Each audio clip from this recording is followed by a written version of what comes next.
tulikuja na falsafa ya R 4 ili kuliunganisha taifa.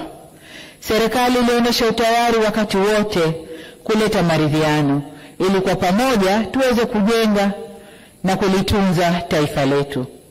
Serikali ilinyoosha mkono na kuwavuta na kuwakaribisha vyama vya siasa, vyama vya kijamii, sekta binafsi na hata jumuiya za kimataifa ili kwa pamoja tuijenge Tanzania. Waheshimiwa wabunge, mkono huo wa urahimu ulileta matumaini kwa nchi.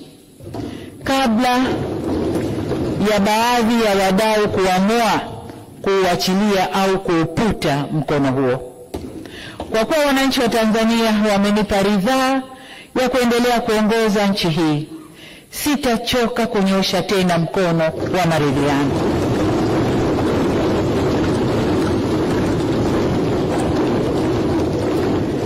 Ni matumaini yangu kuwa wadau wa kisiasa wataupokea kwa dhati mkono wa maelewano ili kwa pamoja tujenge mazingira mwafaka kwa maendeleo ya taifa letu.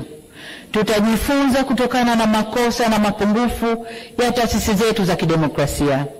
Tanzania ina uzoefu wa miongo mingi ya kidemokrasia na amani.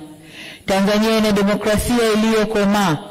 Hata hivyo, tunaendelea kuboresha kulingana na mazingira na wakati. Ni jukumu letu sasa kujielekeza kwenye maboresho hayo kwa utashi wetu bila shinikizo lolote.